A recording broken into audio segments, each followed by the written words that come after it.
In this video, we will look at how to format in-text or parenthetical citations for discussion board and research paper assignments in Professor Marin's classes. First, let's take a look at why you need to cite your sources. Citing your sources helps you to avoid plagiarizing, allows others to retrace your research, provides evidence for your arguments, adds credibility to your work. It's standard practice for scholars and students, and because it's required. When working on academic research projects and contributing to conversations through online forums, papers, or presentations, convention dictates the use of citation through a two-part process.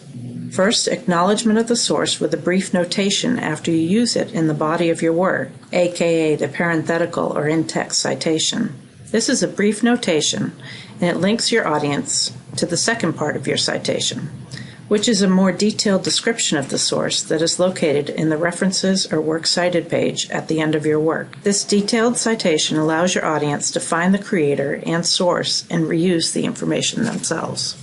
You will need to provide citations in several assignments for your class. Each time you post to a discussion forum, you are required to provide at least 2 in-text or parenthetical citations from your textbook.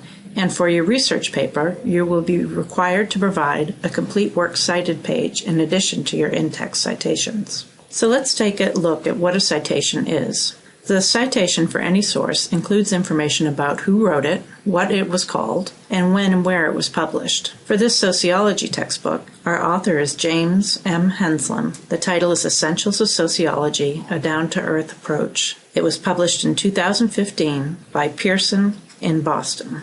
What your citation looks like is dictated by your style guide.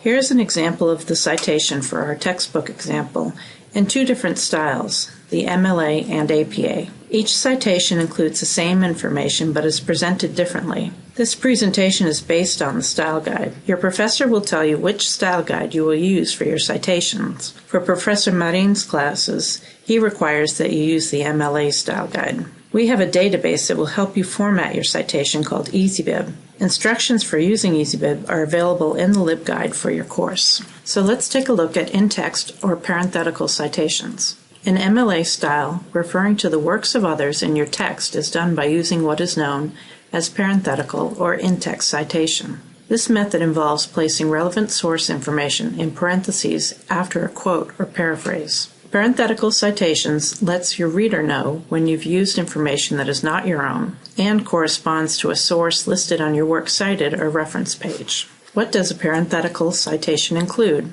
For MLA, the in-text or parenthetical citation usually includes the author's name and the page where the information presented can be found. If no author is listed, use a shortened title of the work. Your in-text citation should be whatever the beginning of the citation looks like on the works cited page. What does a parenthetical or in-text citation look like? Any source information you provide in text must correspond to the source information on the works cited page. More specifically, whatever signal word or phrase you provide to your readers in the text must be the first thing that appears on the left-hand margin of the corresponding entry in the works cited list. If you are citing a source that doesn't have an author, your in-text citation will include the title of the source, as shown in the example here for the article titled Social Class from the Blackwell Dictionary of Sociology. The parenthetical or in-text citation for this source would be Social Class in parentheses. Because this is an online source, you would not include a page number.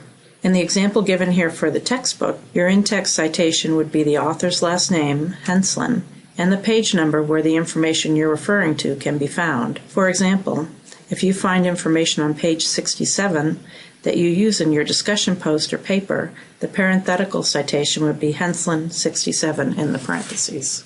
Our EasyBib database will format the in-text citations for you.